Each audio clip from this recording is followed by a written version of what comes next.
Hi guys, Maro here. I wanted to make a quick video on a technique that not a lot of people talk about, but I think is cool, despite it really only having super niche uses.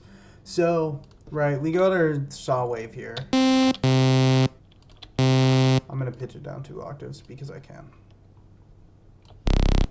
Beautiful. So we have a saw wave, and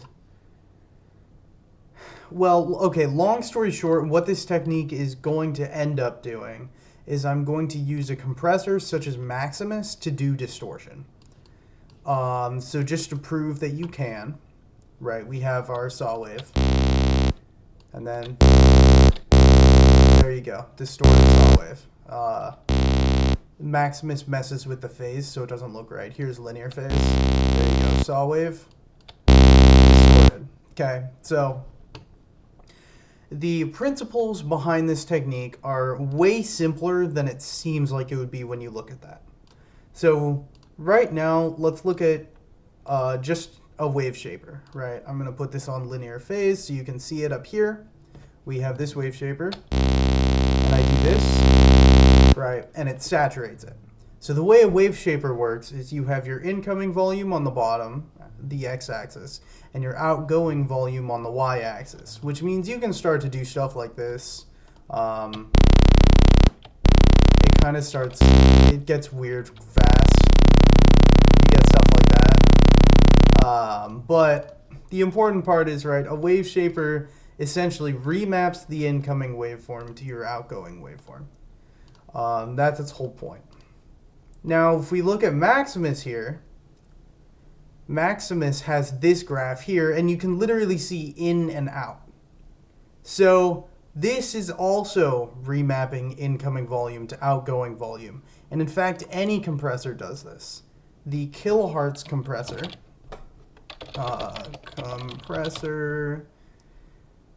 the kilohertz compressor, okay, this one doesn't show you, but it's doing the same thing.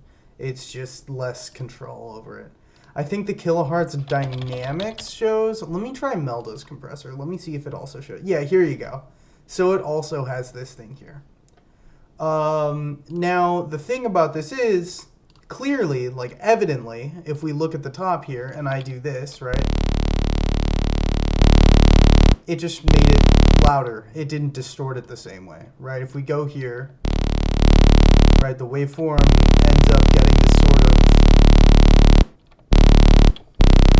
this sort of like curved part of it, but if I do it in Maximus instead, it just kind of, okay, well, it's supposed to just get louder, but apparently it's still kind of doing the same thing. I'm not sure why.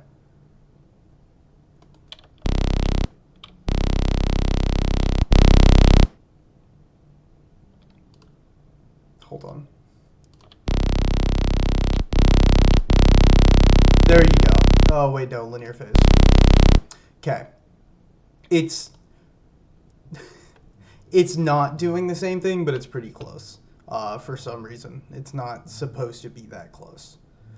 I'm going to actually just pull up Melda's compressor because I think that one will illustrate what I'm trying to illustrate here a lot better. Right, we have that going, and then let's say I increase the ratio. RMS, is that what I'm looking for? No. Okay, there you go. Now we can see it's clipping. So, but it's not clipping the same way, right? If I crank the input all the way up, it didn't actually change anything, but it sounds the exact same, but now we're entirely in this range. So what is the difference between a compressor and a distortion? And the answer is these temporal smoothing knobs, so attack, release, and sustain. If you turn these all the way down, this is now affecting the exact same sample level, and you can use a compressor as a wave shaper.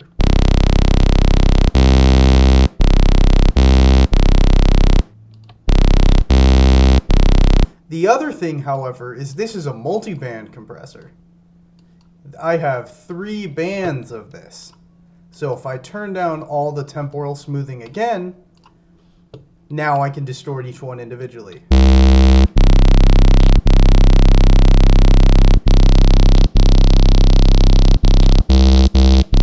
Right, so now my 3 bands are distorted individually. We can take this a step further, though. Oh, I could have illustrated the compression thing with this, but that's okay. We can take this a step further. Right, there are 2 directions you can take this, and I'm going to show the spectral clipper method first. So what Spectral Clipper is I have this plugin, Spectral Compressor. AU5 has a video on it, for those of you who don't know, right? And it is a multi-thousand band compressor. The thing is, it can do the same thing that I just did with Maximus, and I'm just going to really accentuate it here by turning everything all the way up. And we get this. We get this.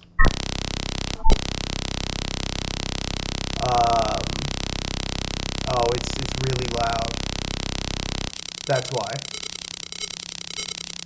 So you can see it kind of trying to do the compression there. It's a little weird just because of the aliasing and artifacts. You can get some actually cool things out of this alone. Like if I take a sound design session, I don't know, this, and I route it into insert 9, for example, we get...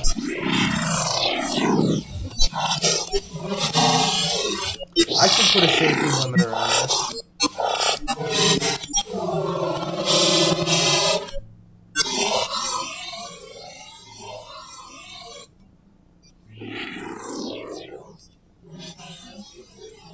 Right, so you can do that. We can take this a step further, though, because some compressors also have a sidechain mode.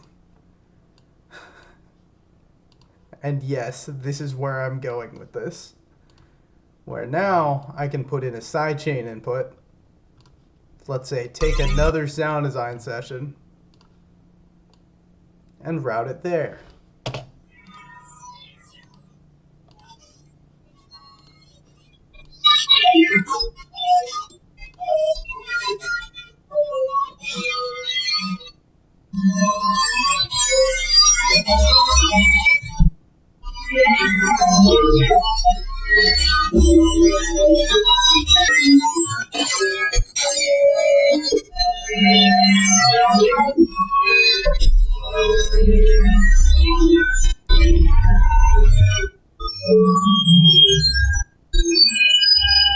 Right. So you can do that. I'm not sure of any other like super wacky, obscure uses for this. I really wish Maximus had a compression, not a compression, a sidechain mode, because that would open the option to do something really, really special, where I could sidechain the distortion from one sound onto another, but I don't think they do that. However, something that I didn't go over is you can still use the temporal smoothing to only do the like distortion on specific parts.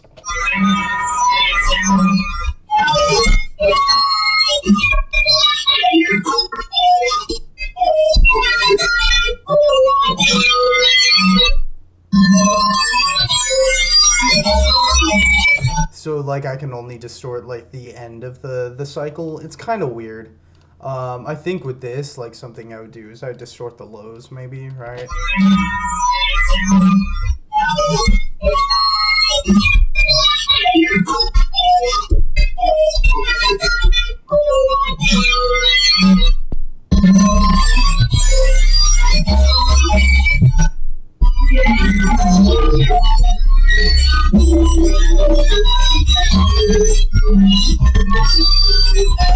I could try like other sound design sessions in there.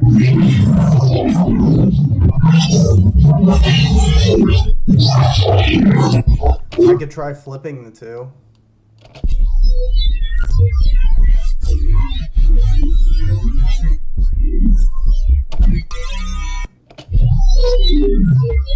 This is cool, actually.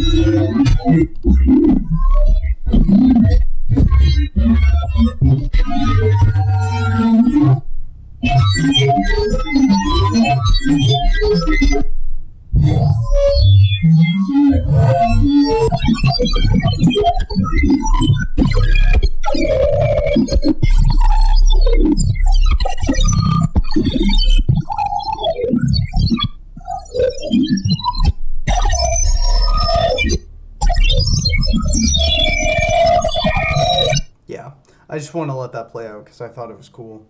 But long story short, you use this part of Maximus as a wave shaper once you turn down all these knobs. And now that I think about it, yeah. Here you can really hear the difference. This goes from just being like a big like sine wave in the bottom, you know, to being a full like square. Like there's a full 808 on there now.